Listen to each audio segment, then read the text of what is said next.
تھوڑا سا میں آپ کو قربانی کی شرائط کے بارے میں آج ذکر کر دوں۔ ویسے تو ابھی ٹائم کافی باقی ہے، تقریباً 1 مہینہ سے 2 دن زیادہ ہیں، لیکن آپ کو تاکہ بہت سے ایسے بھائی بہن ہوں گے جن کو یہ پتہ نہیں ہوگا کہ کن شرائط کے ساتھ قربانی لازم ہو جاتی ہے۔ تو وہ ہر سال ایسے ہی کرتے ہیں، جی ہمارے گھر میں تو والد صاحب قربانی کرتے ہیں، ہمارے گھر میں تو ایک جانور آتا ہے، ایک بکرا آتا ہے، وہ سب کی طرف سے ہو جاتا ہے، اور بعض یہ کہتے ہیں کہ بس ہم تو مرحومین کی طرف سے کر دیتے ہیں۔ یہ چیزیں غلط ہوتی ہیں۔ بس ذہن میں رکھیے کہ قربانی کے 3 دنوں میں، یعنی 10، 11 اور 12 ذوالحجہ، ابھی ذی قعدہ چل رہا ہے، اگلے مہینہ ذوالحجہ جو اسلامک منتھ ہے، اس کی 10، 11، 12 کو جس شخص کے اندر یہ 3 شرائط جمع ہوں اس پہ قربانی واجب ہے۔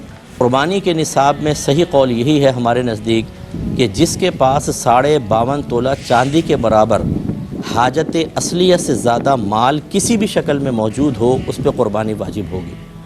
مثال کے طور پہ حاجت اصلیہ کیا ہیں؟ گھر کی ضروریات زندگی کا سامان، آپ کے کپڑے، لباس، سواری، فریج، اے سی بھی آپ کی حاجت ضروریات میں آتا ہے، واشنگ مشین، فریج ہے۔ ان کے علاوہ مثال کے طور پہ گولڈ، یہ اضافی ہوتا ہے۔ 1 تولہ گولڈ بھی ہو تو 52.5 تولہ چاندی تک پہنچ جاتا ہے، کیونکہ 52.5 تولہ چاندی آج کل کے ریٹ کے اعتبار سے 1,28,000 30,000 تک ایسے اوپر نیچے ہو رہے ہیں ریٹ، تو اتنی ہوتی ہے۔ تو جس کے پاس 1 تولہ سونا بھی ہوگا اس پہ قربانی واجب ہے۔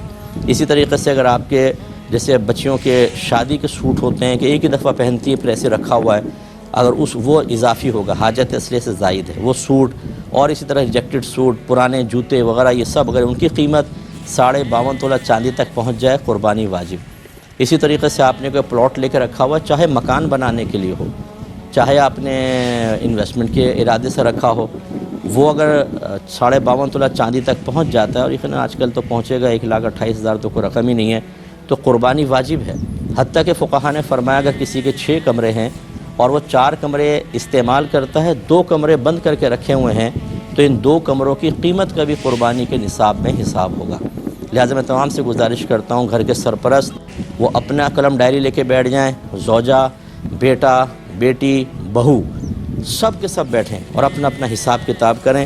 جس کے اندر یہ شرائط جمع ہوں کہ وہ مسلمان ہے، عاقل ہے، بالغ ہے، مقیم ہے، مالک نصاب ہے، اس پہ قربانی واجب ہے۔ تو آپ دیکھیں گے کہ ایک ٹائم میں گھروں میں 10 قربانیاں بن رہی ہوتی ہیں، 5 قربانیاں بن رہی ہوتی ہیں، لیکن جانور ایک آ رہا ہے، ایک بکرا ابا جانی کر رہے ہیں ہر سال۔ اور بعض اوقات یہ بھی بیماری ہوتی ہے، یاد رکھیں کہ جس میں یہ شرائط پائی جائیں گی اس پہ قربانی کرنا واجب ہے، لیکن ایسا شخص خود نہیں کر رہا ہوتا، کہتا نہیں اس دفعہ میں نبی کریم کے نام کی کر لیتا ہوں، اس دفعہ والدہ کے نام کی، اس دفعہ والد صاحب کے نام کی۔ بھئی اگر آپ کو دیگر کرنی ہے تو وہ نفلی قربانی الگ لے کر آئیں، ان کی طرف سے قربانی کرنے سے آپ کا واجب کیسے ادا ہو جائے گا؟ اس لیے اس پہ توجہ کریں اور یہ قربانی کے مسائل اچھی طرح سمجھیں۔ ایک